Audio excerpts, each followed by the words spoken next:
Hello friends, आज हम 31 जुलाई के करंट अफेयर्स को कवर करेंगे, जिसमें हम छत्तीसगढ़ के नेशनल और इंटरनेशनल करंट अफेयर्स को कवर करेंगे। स्टार्ट करते हैं। हाल ही में किन्होंने छत्तीसगढ़ के 8वें राज्यपाल के रूप में शपथ ग्रहण किया है? तो किन्होंने किया है? माननीय श्री रमन डेका जी ने किया है। मैंने पहले भी इस क्वेश्चन को डिस्कस किया था कि ये असम के भाजपा के बहुत ही मुख्य जो सांसद रह चुके हैं। ये 2 बार के सांसद भी रह चुके हैं, ठीक है, और असम भाजपा के ये संस्थापक के रूप में भी रह चुके हैं। तो अभी ये छत्तीसगढ़ के 8वें राज्यपाल के रूप में इन्होंने शपथ ग्रहण किया है। और इन्हें शपथ किसने दिलाई है? तो इन्हें जो शपथ है वो दिलाई है छत्तीसगढ़ के उच्च न्यायालय के मुख्य न्यायाधीश न्यायमूर्ति श्री रमेश सिन्हा जी ने दिलवाई है, ठीक है। कब दिलवाई है? ये शपथ ग्रहण कब हुआ है? 31 जुलाई 2024 को, यानी कि आज हुआ है। एक क्वेश्चन ये भी पूछा जाता है, अगर हम स्टैटिक क्वेश्चंस की बात करें तो, कि राज्यपाल को शपथ किसके द्वारा दिलवाई जाती है? तो किसके द्वारा दिलवाई जाती है? जो राज्य के उच्च न्यायालय के मुख्य न्यायाधीश के द्वारा।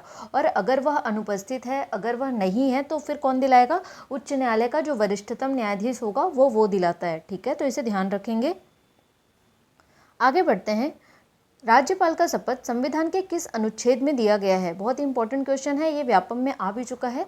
तो ये कौन से अनुच्छेद में दिया गया है? 159, यानी आर्टिकल 159 में जो राज्यपाल का शपथ दिया गया है। और उसमें एक बार व्यापम के क्वेश्चन में ये भी पूछा है कि राज्यपाल के शपथ में राज्यपाल किसकी शपथ लेता है? तो जैसे जनता की सेवा, अपनी कर्तव्य निष्ठा, पद की गोपनीयता, ये सब उसके ऑप्शन में रहते हैं, है ना। तो जनता की सेवा एवं निष्ठा तो है ही, उसके अलावा जो सब इम्पॉर्टेंट की पॉइंट है, वो जो उसने पूछा था एग्जाम में, उसका आंसर था संविधान के परिरक्षण, प्रतिरक्षण और संरक्षण की। तो आप याद कर सकते हैं, परि, प्रति, संरक्षण, ठीक है।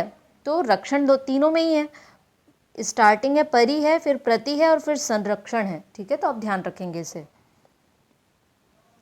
विश्व प्रसिद्ध भूतेश्वर नाथ महादेव का मंदिर छत्तीसगढ़ के किस जिले में स्थित है? किस जिले में स्थित है? गरियाबंद, क्योंकि अभी सावन का महीना चल रहा है, तो ये अभी आस्था का केंद्र बना हुआ है। जो कांवरिया लेके जाते हैं लोग, वो अभी यहाँ पे बहुत अधिक, यहाँ पे अभी दर्शन के लिए लोग वहाँ जा रहे हैं, पहुँच रहे हैं। और ये इसलिए भी बहुत इंपॉर्टेंट है क्योंकि ये विश्व का सबसे बड़ा स्वयंभू प्राकृतिक शिवलिंग है, ठीक है। तो इसलिए इसे ध्यान रखेंगे। आगे बढ़ते हैं। हाल ही में चर्चित ब्लू ईयर्ड किंगफिशर ये छत्तीसगढ़ के किस स्थल पे देखा गया है? तो किस स्थल पे देखा गया है? ये इंद्रावती टाइगर रिजर्व में देखा गया है। और वहाँ पे भी कहाँ देखा गया है? कौन से उसमें देखा गया? मिन्नूर गांव, ठीक है। कौन सा गांव का नाम क्या था जहाँ इसको देखा गया है? मिन्नूर, ठीक है। कहाँ पे इंद्रावती टाइगर रिजर्व? बीजापुर में है, ठीक है। इसको ध्यान रखेंगे। और बेसिकली ये ब्लू ईयर्ड किंगफिशर कहाँ का है? म्यांमार का है ना। तो ये बताया है, इसमें न्यूज़पेपर में भी आया था कि म्यांमार का ब्लू ईयर्ड किंगफिशर जो है वो इंद्रावती टाइगर रिजर्व के मिन्नूर गांव में देखा गया है, ठीक है। तो इसे ध्यान रखेंगे। अब थोड़ा सा इंद्रावती टाइगर रिजर्व के बारे में भी पढ़ लेते हैं। बेसिकली इंद्रावती टाइगर रिजर्व कहाँ है? इंद्रावती राष्ट्रीय उद्यान है ना, तो वो छत्तीसगढ़ का क्या है? पहला राष्ट्रीय उद्यान है, ठीक है। इसकी स्थापना कब हुई थी? 1978 1978 में हुई थी। इसका क्षेत्रफल कितना है? 1258 स्क्वायर किलोमीटर, यानी 1258 वर्ग किलोमीटर। और यहाँ पे प्रोजेक्ट टाइगर कब से स्टार्ट है? 1983 से। और टाइगर रिजर्व कब से है? 2009 से।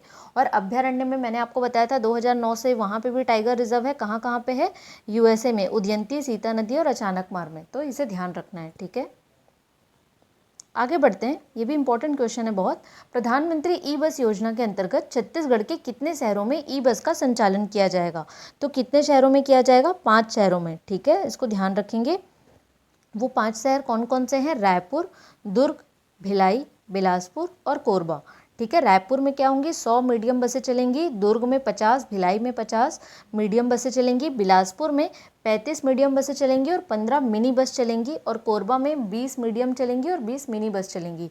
इनकी संख्या इंपॉर्टेंट नहीं है, कितने शहरों में चल रही है ये योजना, ये इंपॉर्टेंट है, ठीक है। इससे क्या होगा कि ये जो जीरो अपन उसके ओर जा रहे हैं हम, जो हमारे जो सस्टेनेबल डेवलपमेंट गोल है ना, कि हमको जीरो कार्बन के तरफ आगे बढ़ना है, तो ये उसके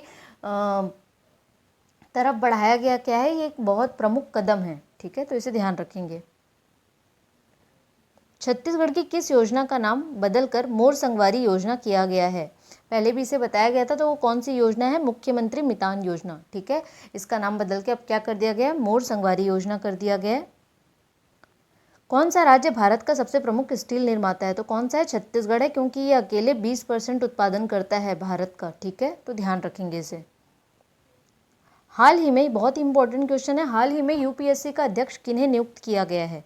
तो फोटो में आपको दिख रही हैं, ये श्रीमती प्रीति सूदन जी हैं, ठीक है। इनको अभी यूपीएससी का अध्यक्ष नियुक्त किया गया है। इससे पहले यूपीएससी के अध्यक्ष कौन थे?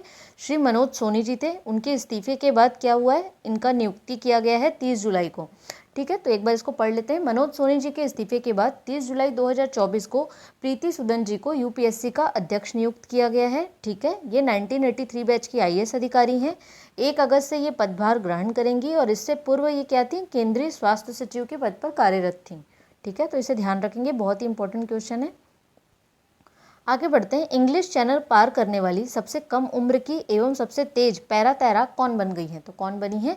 जिया राय बन गई हैं, जो केवल 16 साल की हैं और 17 घंटे 25 मिनट लिया है इन्होंने इंग्लिश चैनल को पार करने के लिए, ठीक है। और ये ऑटिज्म एक बीमारी होती है, ठीक है, तो उससे पीड़ित हैं ये, तो इसको ध्यान रखेंगे।